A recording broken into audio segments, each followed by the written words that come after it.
Assalamualaikum warahmatullahi wabarakatuh. Saya Asep Saifullah dari Teknik Geologi FITB ITB akan menyampaikan kuliah GL 4015, Penginderaan Jauh Geologi, topik 14, Praktik Analisis Citra DEM, segmen 2, Visualisasi DEM. Berikut ditunjukkan peta berbayang terhadap resolusi DEM. Peta berbayang ini diambil dari azimut 90 derajat northeast, elevation-nya 50. Kenampakan untuk data DEM dengan resolusi 1 km, peta berbayangnya akan tampak seperti ini. Kemudian resolusi 90 meter akan seperti ini. Coba Anda lihat posisi bayangan terhadap arah pencahayaan. Tentu saja akan berkebalikan. Azimat 90 artinya arah pencahayaannya dari timur. Akan seperti ini. Maka bukit-bukit yang berhadapan dengan pencahayaan dia akan memberikan relief yang cukup kontras.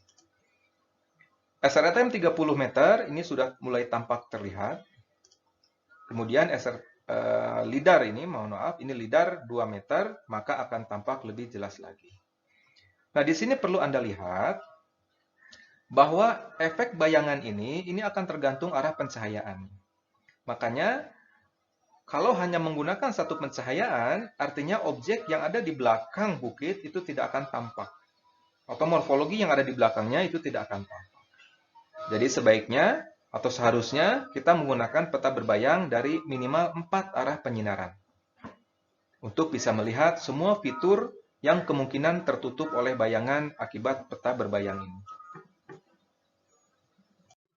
Berikut contohnya. Ini adalah efek azimut terhadap peta berbayang yang dihasilkan.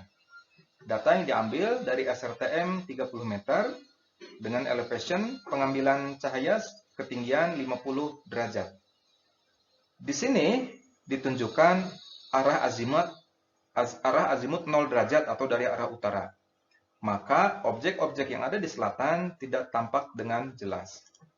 Kemudian diambil azimut 45 derajat, ini mulai terlihat objek-objek yang ada di sisi timur. Yang 90 derajat, kemudian yang 135 derajat. Jadi pada saat analisis Anda gunakan semua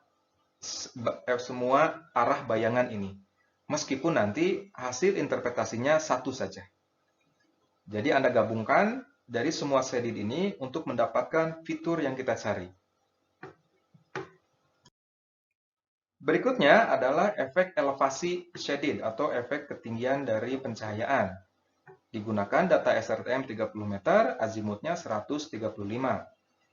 Ini arah efek elevasi 0 derajat, efek elevasi 30 derajat, kemudian 60 derajat, dan 90 derajat.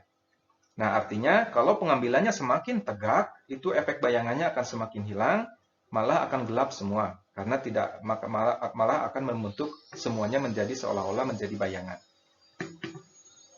Kemudian, teknik lainnya, selain membuat peta berbayang yang bisa membantu kita dalam menganalisis produk atau tingkatan gunung api, kita juga bisa menggunakan kontur topografi yang diekstrak dari data DEM. Garis kontur adalah garis yang menghubungkan titik-titik yang mempunyai ketinggian yang sama dari suatu datum atau bidang acuan tertentu. Kontur topografi bisa diperoleh dengan menghubungkan nilai sel ketinggian pada data DEM. Interval kontur bisa ditentukan dengan proses interpolasi linear. Kemudian skala kontur yang diperoleh tergantung resolusi data DEM yang digunakan. Ini contohnya kontur topografi dengan resolusi DEM, perbedaannya seperti apa untuk interval kontur 25 meter. Kontur G-topo 1 km resolusi, maka akan tampak jarang seperti ini. SRTM 90 meter sudah mulai menunjukkan adanya pola-pola topografi dan morfologi. SRTM 90 juga demikian. Kemudian data lidar yang 2 meter resolusinya sudah menunjukkan fitur yang lebih jelas lagi. Ini adalah efek interval kontur atau efek resolusi terhadap interval kontur yang bisa kita hasilkan.